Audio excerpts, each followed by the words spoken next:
Welcome to Politics Done Right on KPFT. I am your host, Egberto Williams. This is the progressive program that will take the mystery out of politics. This is the program that will encourage you to make sure government becomes we the people. Whether you are liberal, conservative, or otherwise, you get to air your point of view. Give me a call at 713-526-5738. That is 713-526-KPFT. Remember, you can also send me a tweet to EGBERTOWILLIES. That is at Egberto Williams. Let us engage. It is politics done right. 1, 2, 3, 4. Well, folks, welcome to one more edition of Politics and Right. I'm Egberto Williams, your host. Thank you so kindly for listening to us, for being with us, for being here with us. Look, this was a difficult week here at KPFT. So before I get started, before we get excited about the news of the day, the news of the week, about what we have to do as a people, I am honored here to have Hank Lamb, longtime host of the Prison Show, longtime KPFT person here, longtime worker, helper, all those things here at KPFT, to first of all tell us, give us a few seconds, of this great leader that we had here, past manager of the station. Well, we lost Ray Hill last Saturday at 6:36 p.m. He was in Omega House. He passed peacefully. It was a conscious decision on Ray's part not to struggle and go through, continual treatment in a situation where he really didn't have hope of getting better. Ray is one of the co-founders of KPFT. He subsequently did a little time in TDCJ, got out, and came back and had what I call a Texas radio intuition and started the Prison Show, which has been on 38 and a half years. I would not be hosting it had Ray not I was picking his brain one day, and I would not be hosting it if Ray hadn't asked me to come in and get involved with it. So I did that. The rest is sort of history. Ray was a mentor to me, David Collingsworth, our producer, and the rest of the Prison Show crew. But Ray has been definitely Houston and probably Texas' biggest LGBTQ activist, biggest inmates' rights and prison reform activist. He's had some national impact as well as local and statewide. And losing Ray, he's kind of a touchstone with folks here at KPFT and especially with the Prison Show. So it's a sad thing losing him. He's got a funeral service right where Ray loved to be at times when he was on the ball, and that's 2 p.m. this Sunday afternoon on the steps of City Hall. Now, isn't it true that it's really a celebration? Because this guy really, I've never seen anybody die like Ray Hill died. He just stared it in the face and made his decision. Exactly. Heaven forbid we should all go out with our own choice like that. And not fearful at all. No, not at all.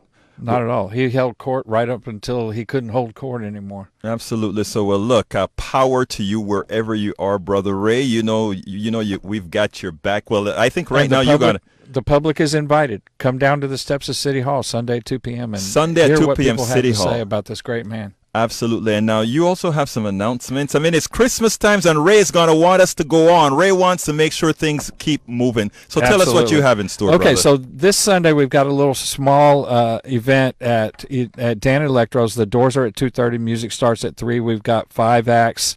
Jess and Friends, Wild Rabbit Salad, Soul Emotion, Frolic, and the Robert Kuhn Band. They're all going to provide entertainment. Electro Love radio show on KPFT HD2 Sunday nights, 9 to midnight. Tune in, folks. That we're trying to raise the money ourselves to do the 2019 ELF 2019 Electro Love Fest, a music festival we do, and we give the proceeds to KPFT, and we retain a little bit for the following year. And we hope that people will show up and support the work and the live music and Tell the them where venue. it is again, though. It's at Dan Electro's, which is 1031 East 24th Street in the Heights. Again, the doors are at 2:30. There's a little $5 suggested donation at the door. But the big thing that we've got coming, and this is December 16th. This is the KPFT ELF birthday, the KPFT ELF party and EMI in mass incarceration toy drive. We're raising toys for children of inmates at Harris County Jail. And Santa actually goes to the jail. This will be the 6th year. And he meets the kids that come to visit their parent that is incarcerated with a toy. Wow. And so last year they gave out between 300 and 400 toys at one visiting session on the Sunday immediately before Christmas. And they're doing the same thing again this year. So we need to raise as many toys, get as many people out as possible. It's a $10 suggested donation at the door, or $5 if you bring a toy with a receipt, unwrapped new toy, valued at $10 or more. And we try and keep it around $10 because we want the prize, the gifts to be fair. We want a lot of people to come. We want a lot of people to come. Right. But this is also a holiday party for KPFT staff, programmers, our members, our listeners, our volunteers. Folks, if you're KPFT at heart, or if you're KPFT on your radio, please come out to this event. Again, it's December 16th. It's a Sunday afternoon. It's a afternoon and early evening. The doors are at 2:30 again, and the music's at 3, and it'll go till at least about 8:30, if not later, because we have a little after party with the Robert Kuhn Band after. So you can come out and get your groove on. Absolutely. Come on. And if you didn't hear all of this, for a good cause. And if you didn't hear all of this, you can always go to either kpft.org and get the podcast for this show, or go to politicsdoneright.com to go ahead and listen to the podcast. Either place you can get it. Yes, sir. Or the Electro Love Radio Show Facebook page. I've got all the stuff posted there. Spell Electro Love, because it has interest in spelling. Electro, L-U-V. There you go. Electro, L-U-V. All one word. Brother Hank, thank you so kindly for coming in. Absolutely, sir. Folks, it's a great cause. Please come out. December 16th, Sunday, at Dan Electro's. Thank you, brother. Look, we are going to have a great show for you today. This is a very, very important show. Thank you, Hank, for coming out. All right, so we're going to start the show this way. Mississippi is not all that different from the rest of the country. And the subtitle is, we do not start understanding that Mississippi is not all that much different than the rest of the country. While it is easy to look down on them, our percentage win in blue states should give us pause. Okay? Now, I was really hoping that Mississippi was going to surprise us all, but they did not. I watched as everyone started giving that state a very hard time. I can imagine how Mississippians who had to go to work the next day in several blue states felt. They knew they would be the butt of jokes and more. They should not despair or feel guilty. The question is, how different is Mississippi really from the rest of the country? I'm going to talk a little bit about that later on. But anyhow, before I get to the program, I want to remind all our listeners that KPFT is a bastion of intelligent voices and programs. As a political activist myself, my favorites are Think Wing Radio with Mike Honig on Mondays at 2 p.m. And of course, there's Open Journal with Dwayne Bradley and crew on Mondays at 6 p.m. And of course, we can't forget Jazz Latino, Afro-Cuban Latin Jazz at its very best, hosted by Juan Flores on Tuesdays at noon. And one of my favorite shows, that just gets me when I'm coming to the station in the car, Jenner Asian Radio, a weekly radio program featuring an eclectic mix of Asian underground background, Bollywood funk, Hindi, Rai, where the ancient sounds meet future beats. And when is that? That is Thursdays from noon till 2 p.m. And of course, we have Really But Not Really, a hip-hop and R&B parody show on Wednesday at 10 p.m. by Rosemont and Marcel Monroe. And right after this show, there's Border Radio, Best of Americana Music featuring Susan Darrow. Right after Politics and Right at 4 p.m., my dear friends. And then there's Black on Both Sides, a public affairs program where they effort to highlight politics and public affairs in line with our individual and collective worldview. Look, folks, check out our schedule. Our full schedule at kpft.org, where you can find programming from music to politics to medicine to the eclectic. KPFT is a listener-supported public community radio station. So please remember that if you like what you hear, visit kpft.org and ensure we remain a strong, viable community radio station that provides news, programming, and information not influenced by whom? The corporatocracy. Absolutely, my dear friends. What are your thoughts? Remember, this is a call-in show, and after the blog of the week, you can give us a call at 713-526-5738. Again, that is 713-526-5738. But, folks, do you know what time it is?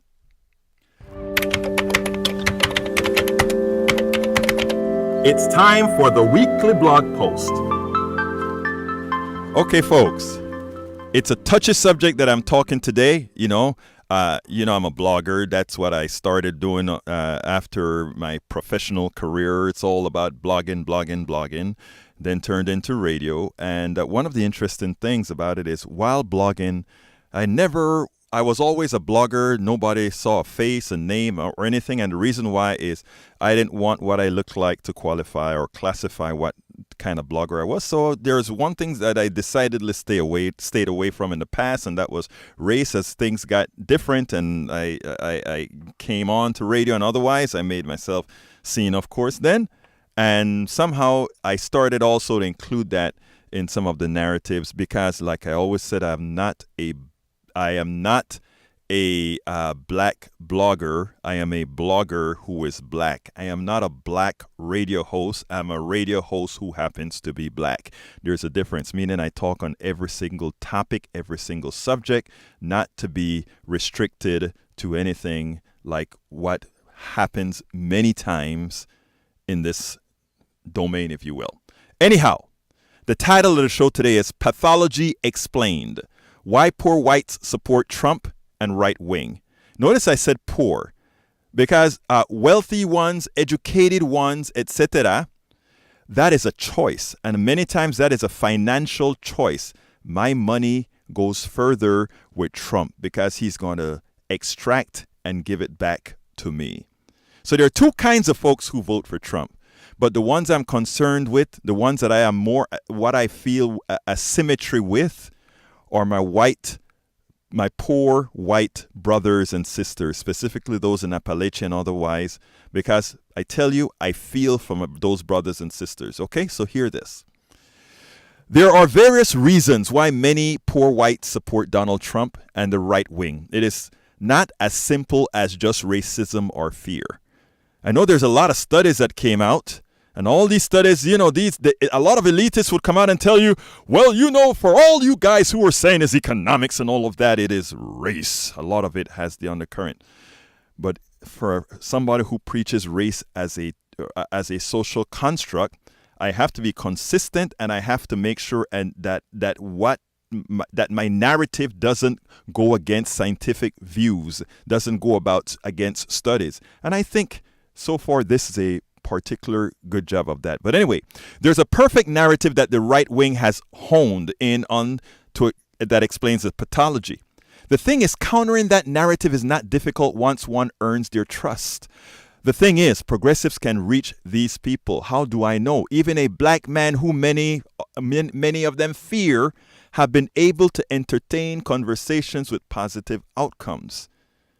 I've been in the belly many times of the KKK areas with a smile and come out there with folks saying, wow, I never thought that way.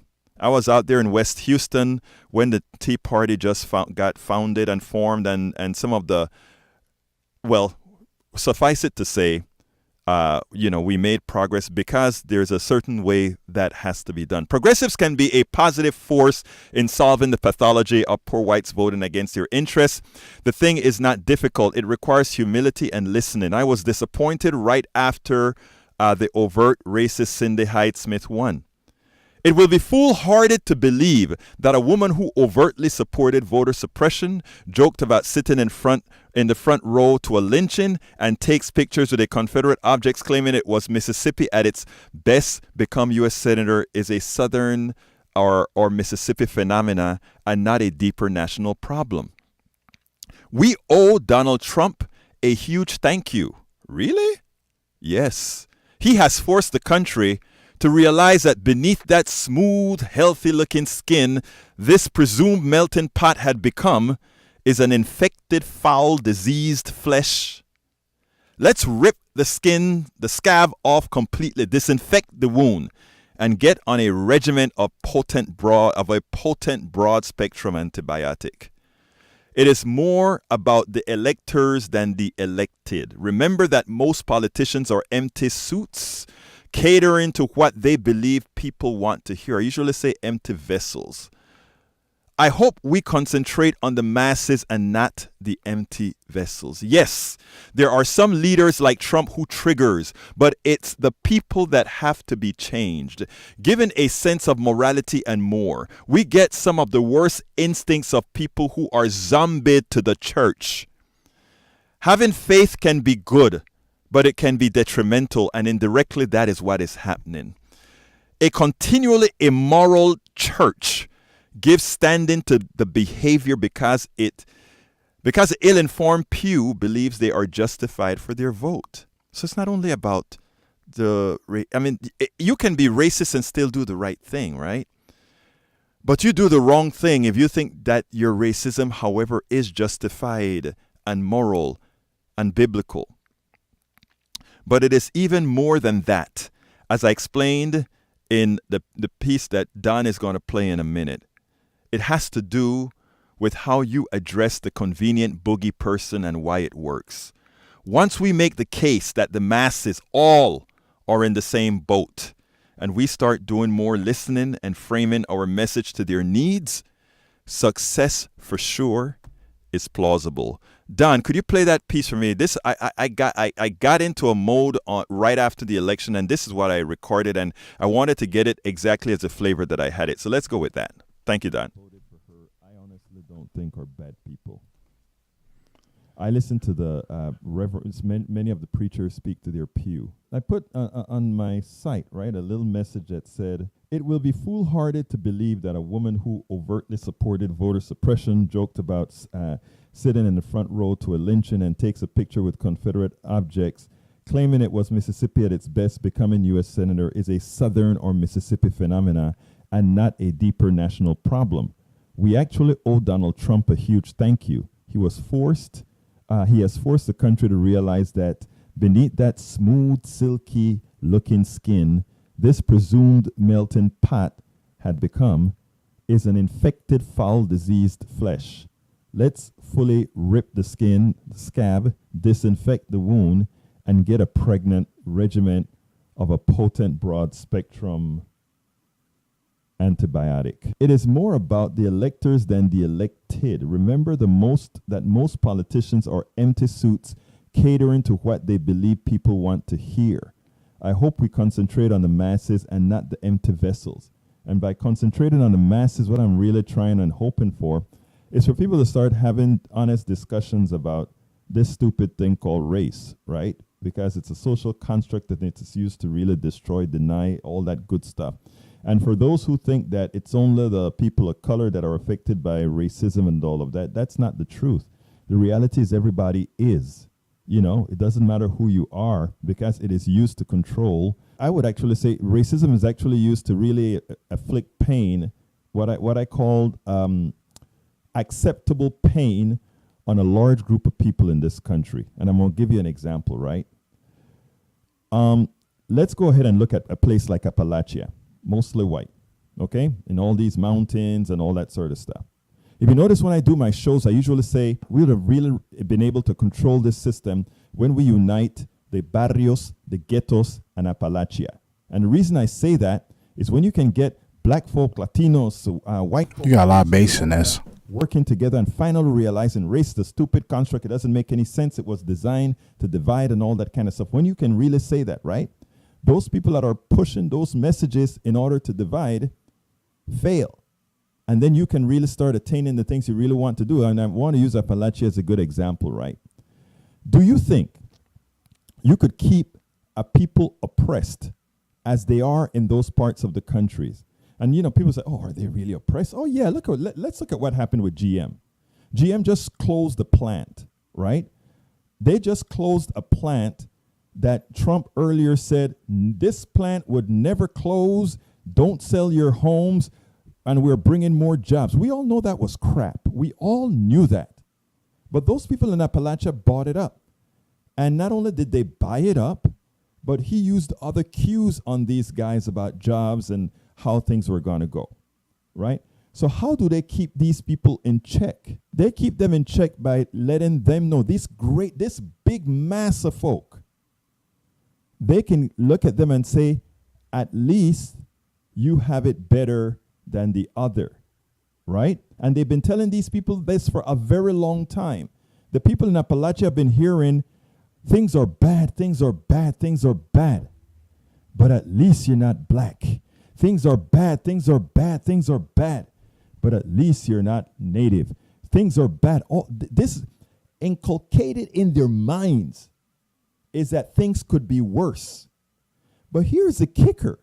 When you have an extractive economy, when you have an economics that destroys everybody in the long run, what happens is you run out of boogie people, and then you have to create them. And how did these people get created? And these are the things that I try to put out in many of the Politics Done Right that I do, where I said, we should all be really race neutral, because what happens is where it's used, this colorization things is used against people. Here's what happens here now. So what they tell people is the following. And this is amazing, right? Okay, oh my God.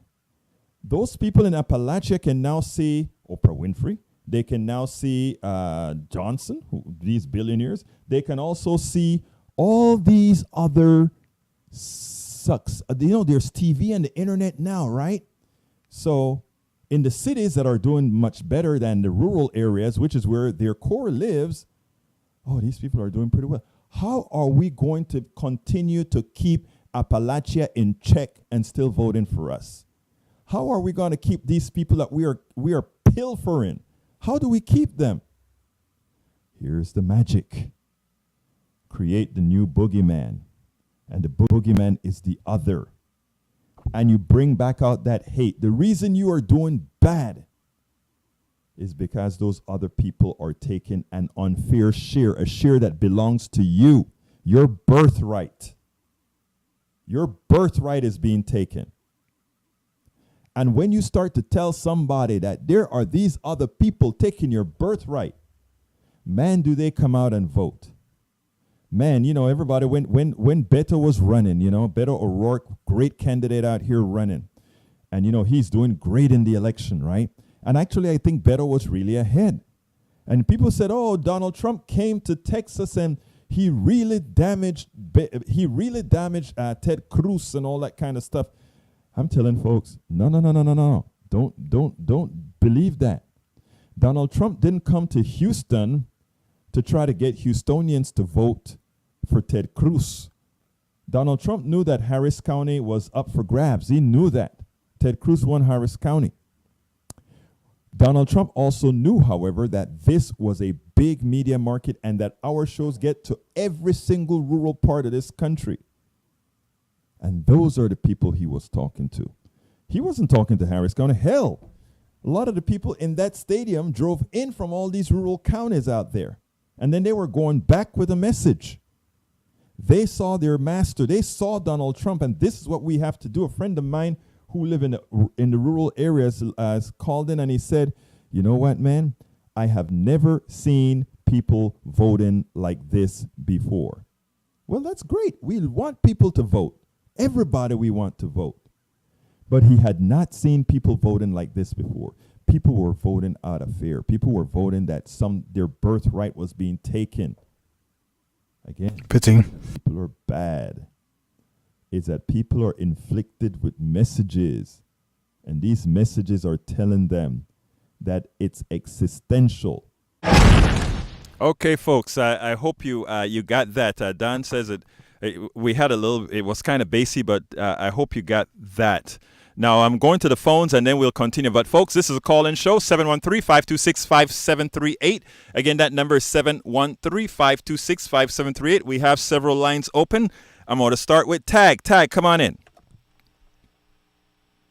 Tag, you're hot. This is MOD. Oh, MOD, come on in. Hey, I thought it was What's Wrong with Kansas was the book. Yeah, you saw that. You remember that book. Folks, hold on a second. Folks, again, the lines are wide open, 713-526-5738. I'd love to hear your thoughts on this because I think this is a very important subject. But so give me a call, 713-526-5738. Come on in, MOD. No, that was it.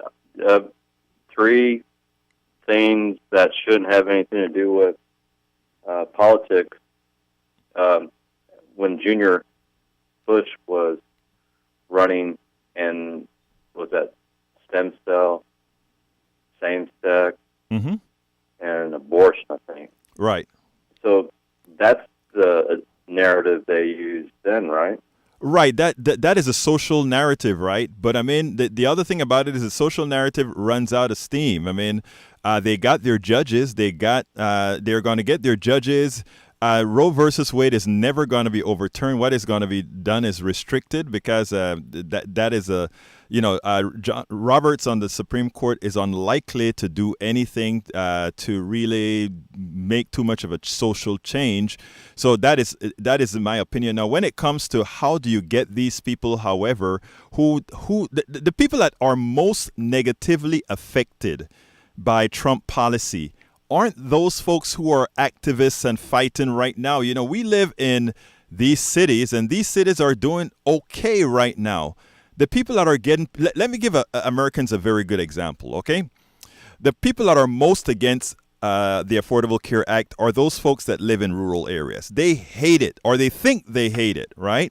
And and the reason why they think they hate it is they have their masters telling them, you must hate this thing because it's no good, it is evil, it is evil. But here's what it has done. By the red states not accepting the Medicaid expansion to the Affordable Care Act, all these rural hospitals are closing. The hospitals in the cities are not closing. The hospitals in the cities are taking up all the people that were in these rural areas that have to fly into the hospitals or have to drive into the hospitals in the city. Where do the wards of the plutocracy want to live? They want to live in the cities. Where do they want their operations? They want their operations in the city. Okay? So what they're doing now is they have these people voting against their own interests.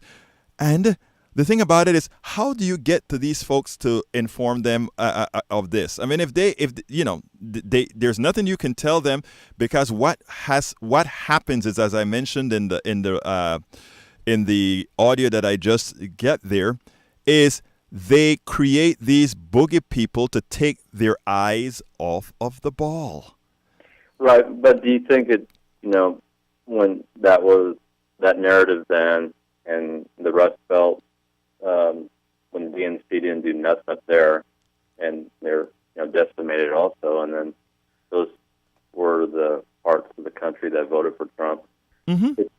When you hear Walton Schultz and Clinton say during that time that they got nowhere else to go, it's like listening to your show for you, Jimmy Dore, and they call themselves progressives, right? But right.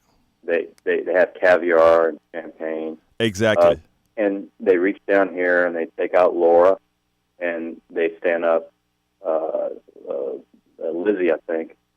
And I'm sitting here and I'm watching, even just for entertainment, Roberto Bennett at Oxford earlier this week. And look at A.O. He got shot down by multiracial students just saying, what purpose do you have? But anyway, listening to Bennett say at Oxford University, that's in Europe, right, over there across the Atlantic, and I didn't hear. Don't watch out. Right, I didn't hear that, but Beto's going to be the next president. Well, we'll see. We'll see. I mean, I'm kind of partial to having a woman as the next president, but if Beto does it, great for Beto. But let me just say one thing, because you hit on something about people not having anywhere to go, right? And this is something. That's what they're right. They hear the boogeyman stories on right. But I tell you what, on the progressive side, when they say that the danger is this, and folks, we still have lines wide open, 713-526-5738. 5738. After MOD, we don't have calls. And I can go on and on with monologues without a problem. So if you don't want to just hear monologues from me on how I think things should be, give us a call at 713-526-5738. If you want to change the subject, you have that as well. But I kind of like this subject as well. But anyway, MOD, here's what I want to tell you, referencing to they don't have anywhere else to go. Because this is the interesting thing, right? That is true. There are a lot of progress. I don't call it progress. Actually, a lot of Democrats who forget, in fact, that people, they may not have anywhere to go, but they also have the option to stay home. And here's what I mean by that, right? If neither side is making life better for you, then you punish one side. And I think that's what happened in 2016. They got punished. But Gertrude, what I'm saying, when Clinton says that, and Yes. Deborah Watchman Schultz says they have nowhere else to go, Right, meaning they don't care because they're capitalists. right, And the capitalists from DNC have wiped out people like Lori, right, Moser, and other folks across the nation. Right. So if you have capitalists running the Democratic Party and they still say progressive, we're down to what's called neo-fascism. And I'm going to go to another caller, MOD, but let me Okay. just tell you something. Let me tell you something because you brought up a very important point. And you're right about that. And that is why what I've been telling folks is the activists out there is to go out there. And right now we have a duopoly. Get your butt into that. If you're a progressive, get your butt into that Democratic Party and you start making the change necessary for it to be progressive. Thank you so kindly for calling, my friend. Can we do something? Can we step ahead on this, Egberto, and say there's something obviously wrong? Real quickly. That's what I'm trying to tell you. We need to, hello? Yes. Oh. We need to have the local civic people come out and start doing something because it's not going to happen unless Absolutely. it comes from here. What you're doing on your show and get other folks calling in and complaining, I guess. Thank you so kindly, MOD. As usual, you keep listening, you keep calling. Have a great one. Okay, let's go to Felicia, line number 2. Come on in, Felicia. Hi, how are you? I am fine, my dear. Lovely. It's my first time listening to your show. Mm-hmm. But I was very intrigued about what you were saying in the clip that you did play. Mm-hmm. And it's exactly what I know me and a lot of my friends and a lot of my family have always been saying. It's to distract the people that need the help the Right. most sometimes, Right. to keep them focused on, oh, this is something that you need. Oh, no, we can't have that going on. Oh, no, we can't. It's a lot of fear. Right. And it's that deep-seated fear. And I live in the South. Mhm. I go all the way out to these rural counties, and I see it firsthand. And people think that a lot of, minorities are the ones on social benefits. Right. And it is not. Right. It is not at all. I have seen it. Right. And you look at it and you go, but they're wearing these Confederate flag and come and take it paraphernalia in their clothing and say things and comments, and you're like, how is it possible that you don't want the government that is supposed to be handling business for you, Mm-hmm. helping make your life better for you and your children? I don't understand it. Well, It makes you're so right, and it's here's the number one thing. First of all, people like you have to continue to speak up of what you see, right? Because a lot of people don't see what you see. Like, we live in the city, and when you live in the city and you look at the news that you get in the city, that is the impression that they give most Americans. And I castigated a picture that I saw a few last week, and I got torn up by a progressive for doing it. And it was Clinton when he signed the welfare reform bill. He had on both sides of him, he had 2 overweight black women. So even Yes. Clinton, he when he had the opportunity to show we did welfare reform and this applies to all over, he still went ahead and reinforced that stereotype of what people think welfare looked like. It was a and lie. a lot of things do that. A lot of movies do that. Exactly.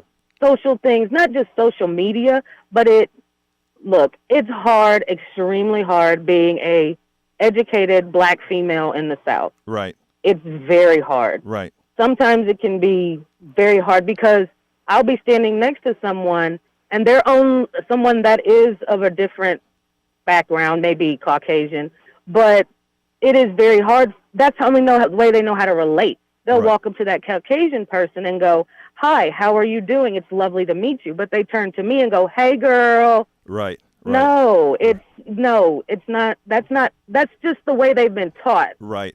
And that is what I try to preach here, right? I don't blame, I don't accuse. I try to tell people I'm not judgmental. What I want to be is somebody that enlightens folk. And if we do that, and that's what we have to do, right? It's enough. It's not enough to just condemn somebody for the things that they're doing. It's about there's a reason why they're doing what they're doing. That's how they were. That's how they were cultured, and in doing so. So my point of view is this: I am willing, as an activist, as a host, I am willing to humble myself to anybody to try to make things better for everybody. Yes, I answer questions too. I don't have a problem. They profile it as angry black woman. Mm-hmm. No. A lot of the angry black woman thing comes from a lot of struggle. Right. Throughout all of these years, but nobody pays attention to that. And they're like, "Oh, well, you live here, you did this, you didn't have to struggle." Right. No, but a lot of people did so that I could get here. Exactly. But I leave the door open for people that want to ask me real questions. Like, I don't understand the difference between this and this. I don't understand this or this. And you'll catch more flies with honey, Absolutely. Felicia, thank you so kindly for calling in. We're going to go to another caller, but what you've said is absolutely true. So thank you so kindly for having listened. Well, thank you so much. Bye-bye. Okay, let's go to Johnny. Come on in, Johnny. I shut that radio off just in the nick of time. Talk to me, my brother. I'm losing my grip. The reason I'm calling is because this idea that we hear from the leadership and the Democrats all the time saying we have no place to go. Well, like you said, we do have lots of options, and one of them, unfortunately, is not voting. Exactly. Well, let me kind of illustrate from my point of view why lots of folks, I imagine, who could vote, should vote, won't vote. For the most recent time, when the Democrats were in the White House with Barack Obama, what did he do? From day one, he insulted us by first putting in his cabinet lots of Clinton people. Yes. That was the first major insult. Then he dragged his feet, this is not chronological order, but then he dragged his feet on the Keystone XL. He waited the last possible moment to do anything about that. Not to mention all the other stuff that he did that was what I call Republican agreeable. Okay? When you campaign in one direction, just like Bill Clinton did, and then you get into an office and you govern in the opposite direction, or you legislate, if you're a legislator, in the opposite direction, it's no wonder that half of the population who can vote don't vote. It's not our fault, it's their fault, and the media. So I'm so sick and tired of hearing Nancy Pelosi and all those folks saying how proud she is and this and that. When she handed that gavel over to what's-his-face, John Boner, remember how she did that? Yes. With a big, over-the-top smile and a hug. I didn't want to see that. After all that went down, all the bitterness on their part, then she has the nerve to do that? She's not reaching out. She's kicking us in the teeth is what she's doing. And finally, when most recently, CBS, I think, is playing a promo for their Face the Nation program. Mm-hmm. I think that's the network that does it. They're running a promo where different Democrats say, I like that question. I like that question. That's a good question. Then they get to Nancy Pelosi, and she says it in such a way that she looks at the interviewer and then off camera, and that looks so disingenuous and so, what's the word I'm looking for? It's escaping me. Dishonest. Mm-hmm, right. Well, that's the thing I can't stand about that. These optics, they're terrible. But Johnny, about these things. Johnny, let me tell you what we have to do. Okay. First of all, Nancy Pelosi is going to be the Speaker of the House. Hello? Yes. Are you there? I'm here.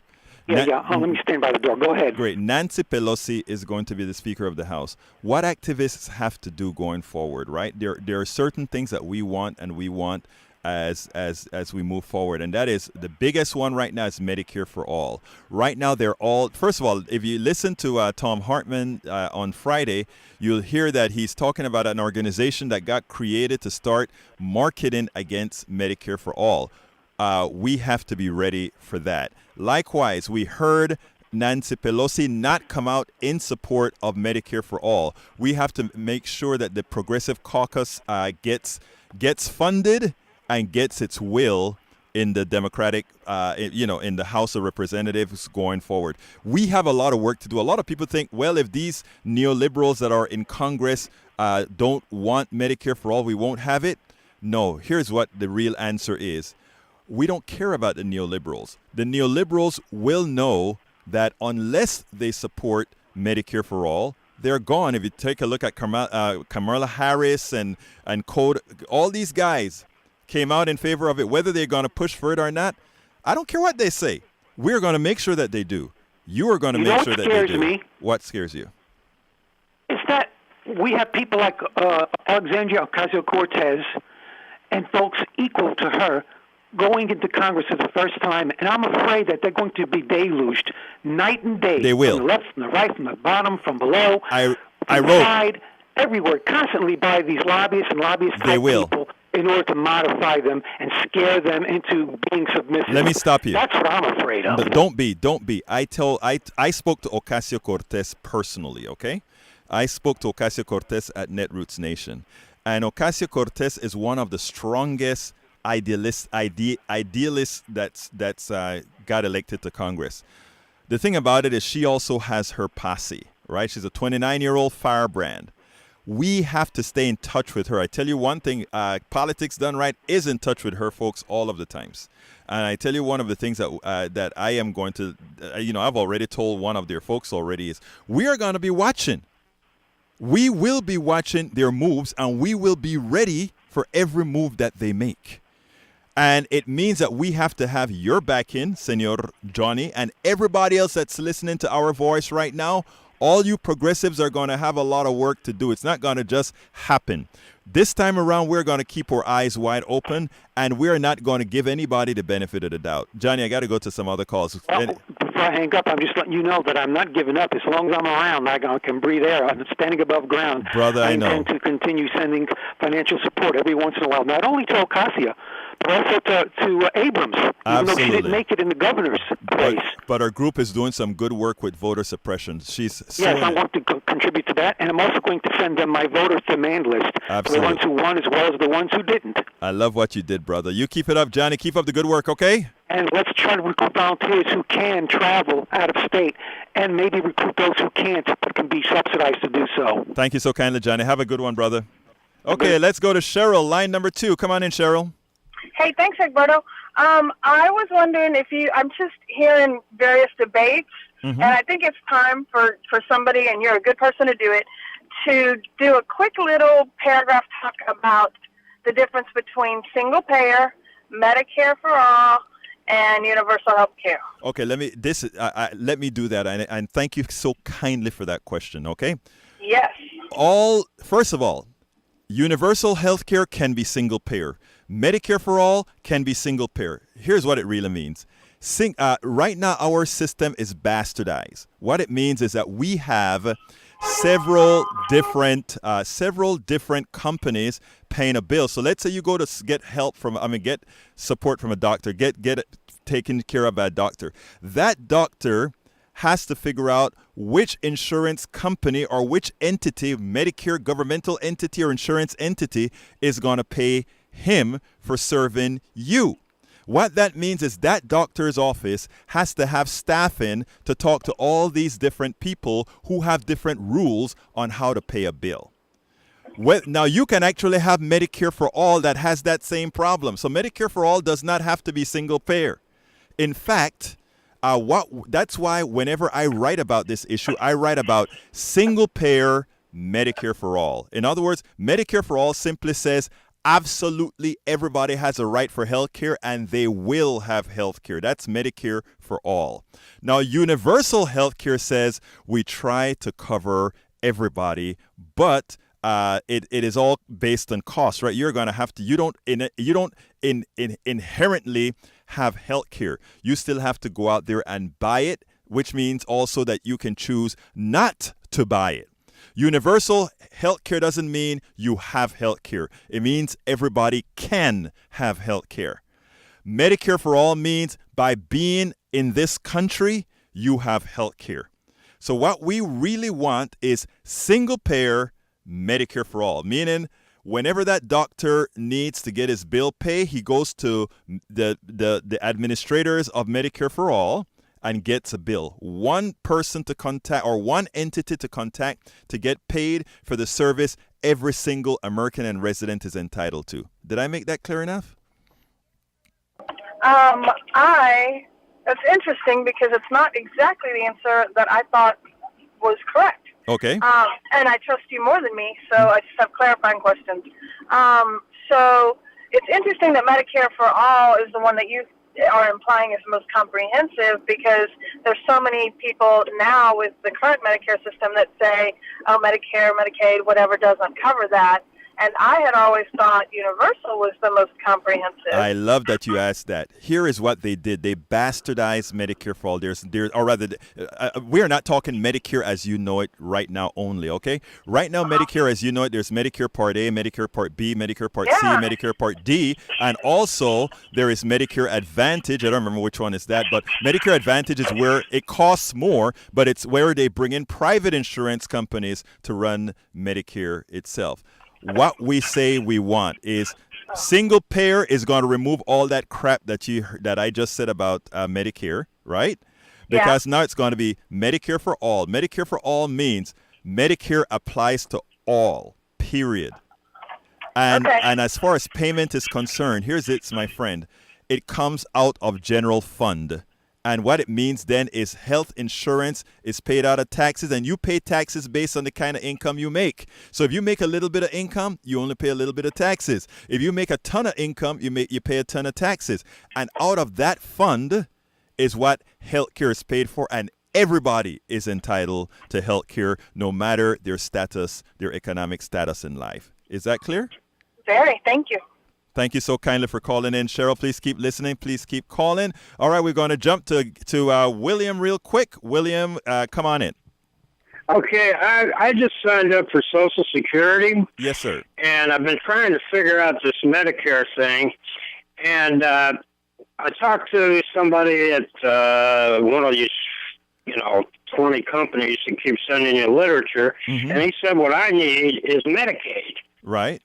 But here's... Okay, so I get the bare minimum of Social Security. I get the bare minimum and a VA pension. Mm-hmm. And they're telling me I got too much money to get into the state Medicaid program. Okay, stop $50. Stop right there. Let me tell you what happened there. There's a reason for that. There are 3,500 Texans dying every year because of what you just said. Here's the deal. Your great politicians here in Texas, a great Republican Congress in Austin, said, we do not want the expanded or the extended the extended Medicaid for Obamacare, for the Affordable Care Act. They did not take it. So every Texan right now that pays taxes, their taxes are going in to pay for the Medicaid expansion to Obamacare, but they cannot use it because the state of Texas, your Republican Congress people, have told all those people in rural America, have told all those people that are poor, have told all those folks that even though those of us who can afford it have paid for your insurance, because we are Texas and we don't like Obamacare, we are not taking it. So 3,500 of you will die. So what I'm trying to figure out is, can I get Medicaid through the federal government? No, you cannot. Medicaid is a state run, and it could be federally funded, but it has to be set up by the state. Our state said no, even though the money is there from the federal government to do it, but our state said no. One of the things that I'm trying to sign up for one of these programs, and if I can't get I can't get Medicare either. Right. Well, are you over 65? I'm 68. Well, then you can get Medicare. There's no reason you shouldn't have Medicare. You can get Medicare. I got Medicare Plan A, but you got to get Plan B to get on anybody's program. Exactly, and that is. And I just spent like 6 hours, talking to machines, and right. And then I finally get to talk to people. Sir? It's ridiculous. Sir, that is, I got to go to another call, but let me just tell you, that is why we need single-payer Medicare for all, because no American citizen should have to go through that. It's a fault of both our local Republican people and the national as well. So, folks, you understand why these problems are here. I've explained them. The cutoff date is December 7th. Right, I got to go. I've been trying to call these different places, Sir? And never get a hold of anybody. Sir, you're right. Drop me a line, egberto@egbertowillies.com. I have tried to get you. I'm a dinosaur. I have post-traumatic syndrome. Okay, I had someone that works for the federal government 30 years ago unleash the entire world of real I am on your organized side. crime I'm on your side. for fun. I'm on your side, sir. Let me go to Gary. I'm on your side, sir. Know that we are on your side, and that's why we're fighting the fight, sir. That is why we're fighting the fight. Okay, Gary, come on in. Hi, this is Tori. You talking to me? Yes, sir. Oh, hey, cool. So 2 points. I'll try to make it quick. Yes, sir. From the very beginning of this country, before the Constitution, yes, sir. It was always about making the working class people pay for stuff as opposed to the rich people. So what Shays Rebellion and the Whiskey Rebellion is about, who's going to pay for the war debt? Who's going to pay for everything? And we're still facing the same thing now. Is it the oligarchs, the people that benefit the most from this system? Are they going to pay, or is it going to be the working class? And we're still going through that dialectic process. The only thing good coming out of this last tax cut giveaway for the rich people is that because it shifted the burden onto working class people to pay for things, is that we probably will see some movement on things like infrastructure. They'll be willing to spend some money now on things. And point number 2, there is an incredible surplus of capital. Capitalism historically has been based on not enough stuff, a scarcity. That's what makes profit. Right? You got to have demand, and so they've been offshoring. Everything. Banks in Japan are actually starting to charge negative interest. Right. Billionaires have to pay banks to keep their money now in Japan. We need stricter laws on offshoring. But what these guys, the rich folks, don't want here is for all their excess capital to be in circulation, because it would do two bad things for them. It would decrease the value of their money because it would be an inflation, and it would raise the wages. And so they have to exit this capital. They have to they might as well just burn it. It's because that's how they maintain their control. So there's an excess of capital, which is the argument that a lot of right-wingers make. Well, who's going to pay for all this stuff? You're going to tax me. They want a flat tax or whatever it is. They don't realize that the whole world is awash in capital. We're filthy, and it's just too much money. Sir, and we need to extract it and redistribute it. Thank you so kindly for bringing that up. People think that redistribution is a bad word. The way I qualify redistribution is taking back what was stolen. And I can easily qualify it as stolen, but that's another show. Look, thank you so kindly. Extracted. Thank you so kindly for calling and for giving that smart monologue. Okay, my friend. This is Tori, not Gary. Okay, Tori, I appreciate it, my dear friend. You keep listening, you keep calling, and you keep sharing. Okay. Yeah, same to you. Thank you so kindly, my friend. Okay, we're going now to Gary, or rather Scott. Come on in, Scott. Hi, thank you. Well, I first heard of this tactic of not voting in 1968. Yes, sir. And I think it has done a lot of harm to the Democratic Party. It's helped keep the Republicans in office. And back then, there were people who had trouble voting for Hubert Humphrey. And I was quite disillusioned with Richard Nixon because I was a convert at that time, a convert to the Democratic Party.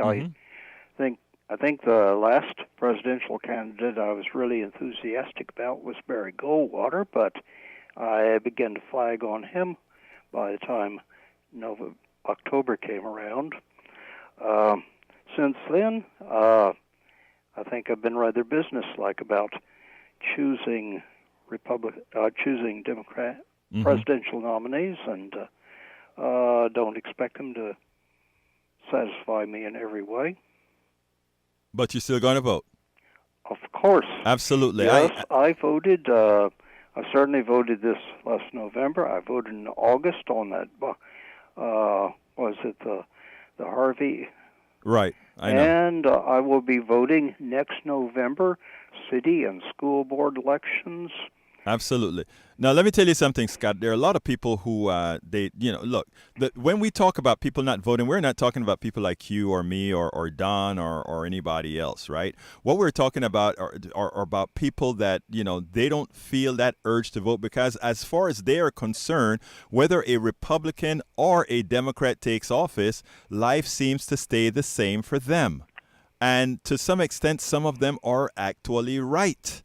All right, we have to go out there and show these folks what we're going to do for them. I mean, I gave that narrative about Appalachia earlier in the show, and we have to go to those people and explain to them because others are, and that's what I try to get across to a whole lot of our listeners, a whole lot of progressives. Other people are getting to those people. Other people are spending the time to go to the level of those people to get them to vote against their own interests. We can't just call them foolish or uninformed. We have to get the trust in them and get to them. We can't allow all these other isms to be the thing that keeps us out. And that is what I preach here. Well, I think the Democratic Party needs a larger core of people who are unconditionally committed to voting. And I am afraid the Democratic Party has not been able to accomplish much because it is unstable. Well, You're Obama right. won in 2008 and 2012, but right. Democrats lost badly in 2010 and 2014. Right. I got to go. Yeah. Thank you. But Scott, thank you so kindly for calling in. Thank you so kindly for listening. You have been a constant. Folks, thank you. Listen, this is the end of the show today. I am happy with the calls that I got. I would have liked to hear a little bit more of that sensitive issue, but that's okay. Sometimes I know it's hard to talk about, but we'll get there, folks. We'll get there. We have to get here. My name is Egberto Willies, and this is Politics Done Right, and you know how I end this show. I always end it this way. I am out.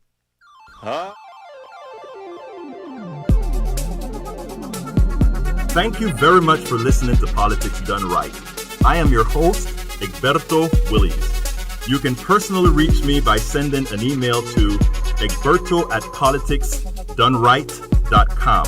Remember, Egberto is spelled E-G-B-E-R-T-O. Change starts with you. 90.1 KPFT gives you information not tainted by corporate interest. Please visit kpft.org and contribute.